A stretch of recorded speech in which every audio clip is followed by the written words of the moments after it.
Halo sahabat semua, masih di operator komputer. Kali ini, kita akan berbagi referensi belajar, soal dan pembahasan penilaian tengah semester, mata pelajaran Bahasa Indonesia kelas 8 semester 2. Silahkan simak dengan baik, semoga bermanfaat. Nomor 1. Perhatikan pernyataan di bawah ini. 1. Teks yang menjelaskan suatu penilaian maupun komentar baik kelebihan dan kekurangan suatu karya. 2. Teks yang menjelaskan suatu proses peristiwa sosial maupun budaya. 3. Teks yang berisikan ajakan dan bujukan. 4. Teks yang berisikan suatu pendapat maupun fakta. Dari pernyataan di atas, manakah definisi yang tepat untuk teks ulasan? A. Ke-1, B. Ke-2, C. Ke-3, D. Ke-4.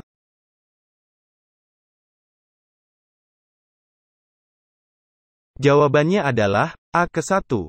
Nomor 2. Novel, cerpen, film, drama, lagu, lukisan dan buku merupakan bagian yang ada pada teks ulasan. A. Objek tanggapan. B. Struktur teks ulasan. C. Kaidah kebahasaan teks ulasan. D. Kelebihan dan kekurangan ulasan.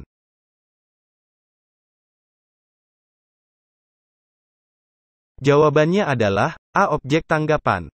Nomor 3. Dibandingkan dengan karya sastra sejenis lainnya, novel ini kurang berbobot.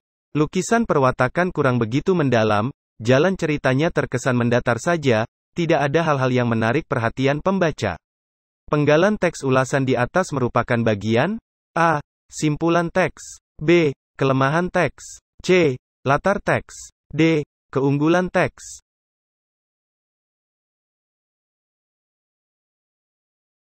Jawabannya adalah B. Kelemahan teks.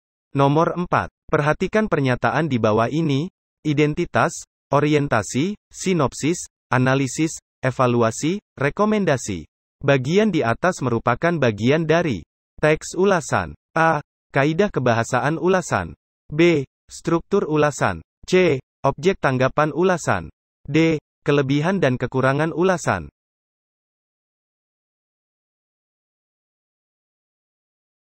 Jawabannya adalah B. Struktur ulasan. Nomor 5. Perhatikan data buku berikut. Teks ulasan yang tepat berdasarkan data buku tersebut adalah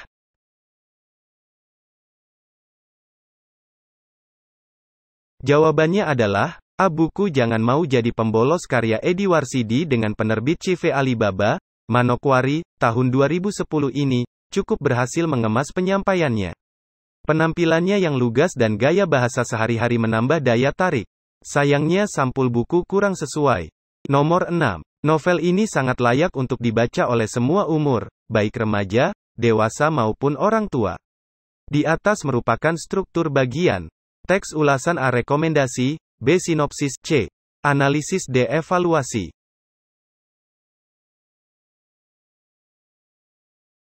Jawabannya adalah A. Rekomendasi. Nomor 7. Penerbit, Alex Media Komputindo, Jakarta. Di atas merupakan bagian teks ulasan. A. Evaluasi. B. Rekomendasi. C. Analisis. D. Identitas.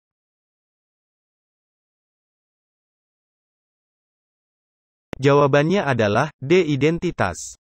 Nomor 8. Perhatikan pernyataan berikut ini. Pernyataan di atas merupakan bagian struktur teks ulasan. A. Orientasi. B. Sinopsis. C. Identitas. D. Analisis.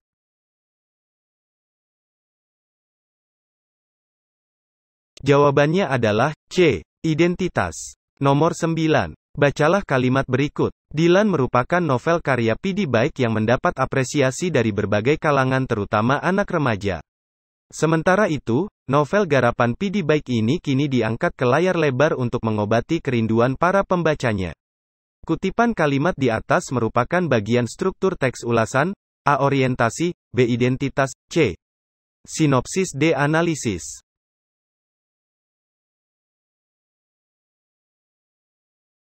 Jawabannya adalah A. Orientasi. Nomor 10. Perhatikan pernyataan di bawah ini. Konjungsi penerang, konjungsi temporal, konjungsi penyebab. Pernyataan berupa saran, kata perintah dan ajakan. Dari pernyataan di atas yang bukan bagian dari kaidah kebahasaan teks ulasan yaitu A. Konjungsi penerang. B. Konjungsi penyebab. C. kata perintah dan ajakan. D. Pernyataan berupa saran.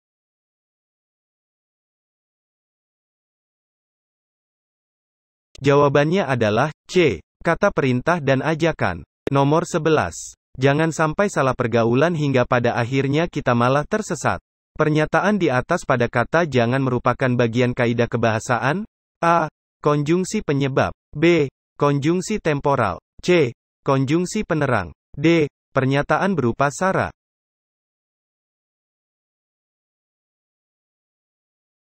Jawabannya adalah D. Pernyataan berupa saran. Nomor 12. Adinda merekomendasikan Amel untuk bersekolah di SMA-nya dulu. Makna kata merekomendasi adalah A. Saran. B. Meminta. C. Menyampaikan. D. Sarana.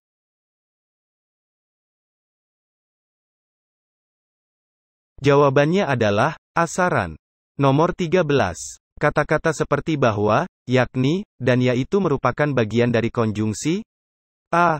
Konjungsi penerang. B. Konjungsi penyebab. C. Konjungsi temporal. D. Pernyataan berupa saran.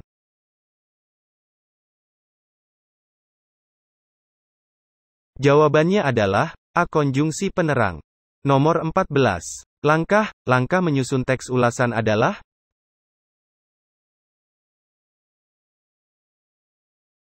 Jawabannya adalah A. Membaca atau menonton, menyampaikan identitas buku, mencatat aspek-aspek menarik, menelaah bagian evaluasi, merumuskan kesimpulan dan membuat saran atau rekomendasi.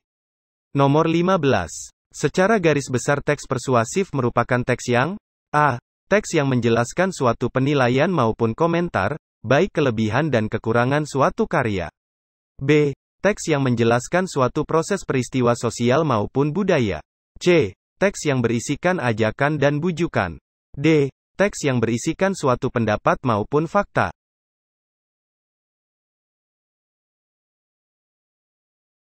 Jawabannya adalah C. Teks yang berisikan ajakan dan bujukan. Nomor 16. Di bawah ini yang bukan bagian dari isi teks persuasi ialah A. Argumentasi. B. Fakta. C. Ajakan. D. Perintah.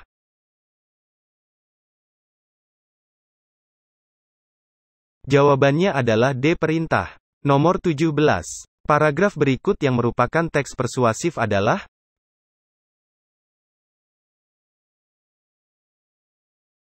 Jawabannya adalah B. Banyak siswa yang melanggar kedisiplinan akhir-akhir ini.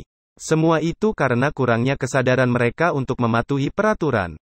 Oleh karena itu, marilah kita tanamkan nilai-nilai kedisiplinan kepada para siswa agar mereka mau menaati peraturan yang dibuat. Nomor 18. Ajakan yang tersembunyi di balik pernyataan merupakan ajakan dalam teks persuasi bagian A. Tersirat. B. Tersurat. C. Perintah. D. Fakta.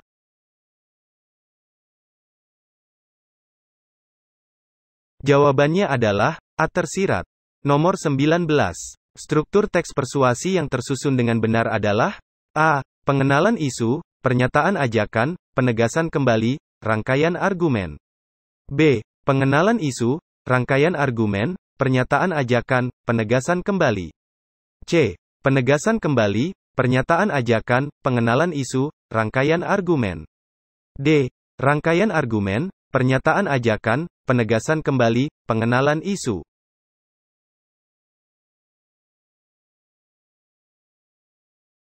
Jawabannya adalah B. Pengenalan isu, rangkaian argumen, pernyataan ajakan, penegasan kembali. Nomor 20. Bacalah kutipan di bawah ini.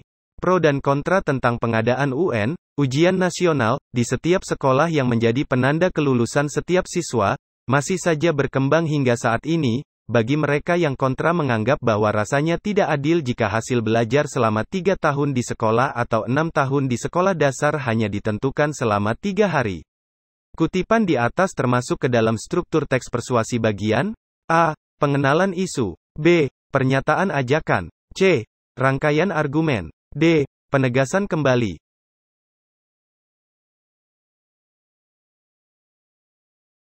Jawabannya adalah A. Pengenalan isu. Nomor 21. Bacalah kutipan di bawah ini. Fenomena ini malah memunculkan suatu pemikiran, atau paradigma SKS atau sistem kebut semalam, bagi para siswa yang hanya belajar dengan benar pada saja musim ujiannya saja. Di tahun 2008 akhirnya pemerintah mengeluarkan peraturan yang isinya sekolah tetap harus mencantumkan nilai rapor setiap siswa. Kutipan di atas termasuk ke dalam struktur teks persuasi bagian A. Pengenalan isu, B. Rangkaian argumen, C. Pernyataan ajakan, D. Penegasan kembali.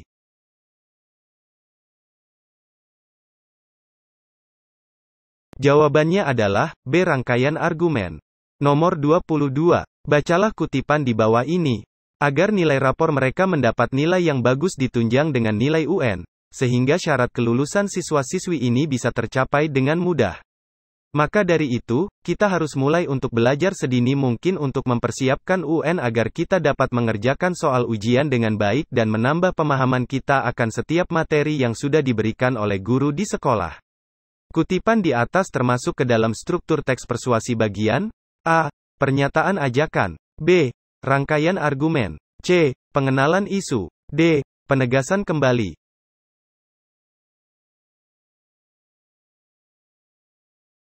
Jawabannya adalah A. Pernyataan ajakan.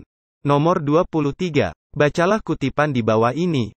Mengingat tujuan belajar itu penting, dengan demikian dibutuhkan usaha yang keras dan tekun selama kita sekolah, bukan lagi sistem kebut semalam yang tidak baik dilakukan pada saat ujian akhir.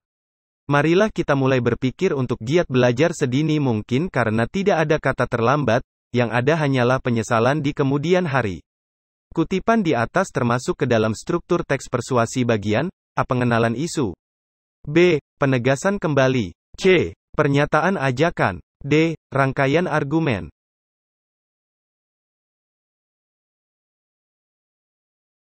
Jawabannya adalah B. Penegasan kembali. Nomor 24. Kata-kata seperti karena, jika, sebab, dan akibatnya termasuk ke dalam kebahasaan teks persuasi bagian A. Kata mental, B. Kata penghubung argumentatif, C. Kata imperatif, D. Kata majemuk.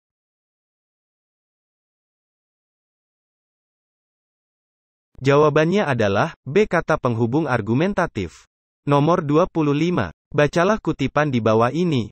Marilah kita mulai berpikir untuk giat belajar sedini mungkin karena tidak ada kata terlambat, yang ada hanyalah penyesalan di kemudian hari. Dari kutipan di atas kata yang termasuk ke dalam kata kerja mental adalah A. Berpikir, B. Marilah, C. Terlambat, D. Kemudian hari.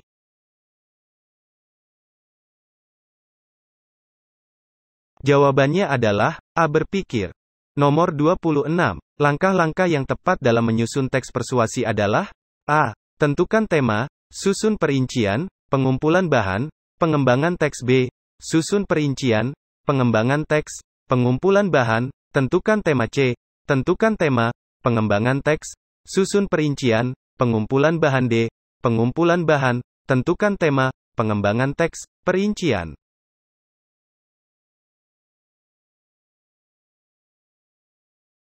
Jawabannya adalah A. Tentukan tema, susun perincian, pengumpulan bahan, pengembangan teks. Nomor 27. Kebersihan sangatlah penting untuk dijaga. Karena dengan kebersihan, akan tercipta kesehatan. Sebaliknya, jika kita tidak menjaga kebersihan, maka penyakit akan mengintai kita. Oleh karena itu, marilah kita menjaga kebersihan dengan cara membersihkan lingkungan sekitar kita. Paragraf di atas termasuk ke dalam jenis paragraf A. Eksposisi, B. Argumentasi, C. Persuasi, D. Narasi.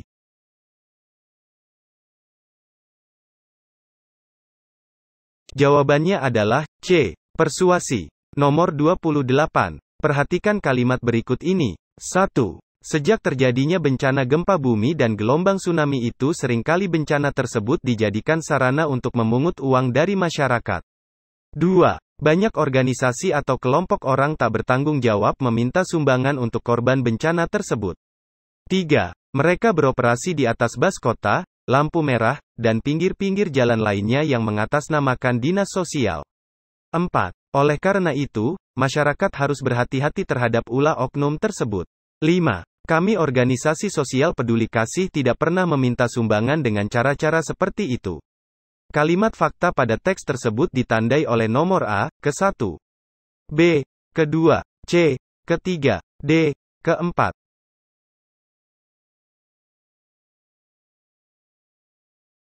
Jawabannya adalah C, ke-3. Nomor 29. Betapa sulitnya seorang pecandu rokok untuk menghentikan kebiasaan merokoknya. Seberapa mahal pun harga rokok tidak dapat menghentikan mereka. Misalnya, di Malaysia, harga 20 batang rokok dapat setara dengan 5% pendapatan buruh kasar. Di Shanghai, Cina, petani dan perokok menghabiskan uang untuk membeli rokok lebih banyak daripada yang dipakai untuk membeli gandum, daging, dan buah-buah sebagai kebutuhan utama mereka. Hentikan merokok sebelum candu rokok melekat pada diri Anda. Simpulan yang tepat untuk teks tersebut adalah, A. Kita harus menghentikan kebiasaan merokok agar tidak menjadi kecanduan. B. Harga rokok di luar negeri sangat mahal bahkan setara dengan pendapatan buruh. C. Orang Cina menghabiskan rokok lebih banyak daripada makanan dan kebutuhan pokok. D. Di Malaysia harga rokok mencapai Rp20 setiap batangnya.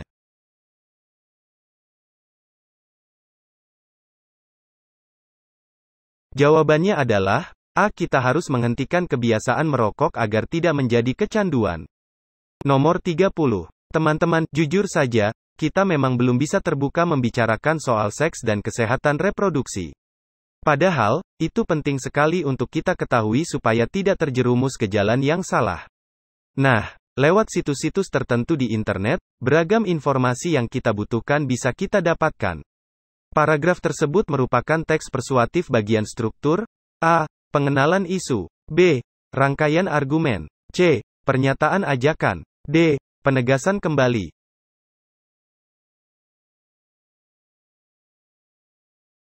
Jawabannya adalah, A. Pengenalan isu. Lebih lengkapnya, silakan unduh latihan soal dan jawaban ini, pada link yang ada di deskripsi video. Selamat belajar, dan terima kasih.